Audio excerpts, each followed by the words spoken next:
Cupido. Che fortuna aver incontrato Fortuna a Villa Cupido. No, lo dico ancora più forte perché è proprio il titolo del tuo ultimo lavoro discografico. Più forte ancora. Più forte ancora, all'inverso. Benissimo, Fortuna. Ciao Marianna, è veramente un piacere essere qui a Villa Cupido, anche perché mancavo da molto tempo e venire dai Fratelli Marigliano è sempre un piacere, proprio perché ho iniziato proprio le prime mie registrazioni qui, quindi è veramente un piacere essere qui per me, essere insieme a te e soprattutto saluto le persone che ci stanno seguendo in questo momento e dovete venire a Villa Cupido tutti quanti. Ah, che bella cosa che hai detto. Diciamo che i Fratelli Marigliano ti hanno visti crescere, ti hanno spezzato in note, diciamo. È verissimo, è verissimo. La prima registrazione, ti ripeto, l'ho fatta qui a Villa Cupido con i Fratelli Marigliano.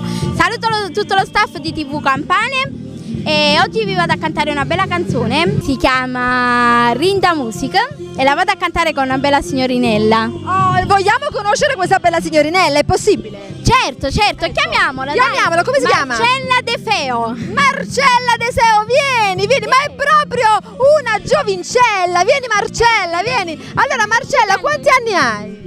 9 anni, beh allora la stai crescendo come i Fratelli Marigliano ti hanno cresciuto a te. Certo, sì, è vero. Beh allora, come si intitola la canzone? Voglio sentire da lei, tu stai zitta adesso, io parlo con lei. Come si intitola questa canzone che cantate insieme?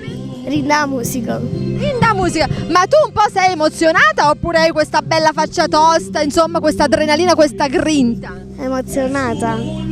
Diciamo che dalla faccia non ci pare, sicuramente perché sono le prime registrazioni, ovviamente le prime serate, quindi è normale che uno si sente emozionato. È vero, soprattutto poi a 9 anni. Grazie, allora siete pronte per cantare? Certo, tutto a posto? siamo prontissime. Bene, 1, 2, 3, viva Villa Cupido! Un bacio a tutti! Ciao!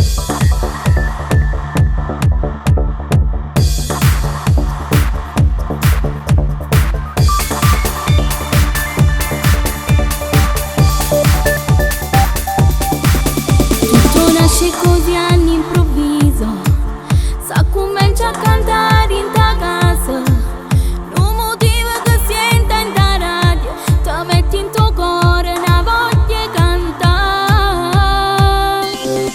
E non tengo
sì, ma vecchi 10 anni fa, quando va a casa cantava e mamma mi diceva un giorno diventerà una grande artista.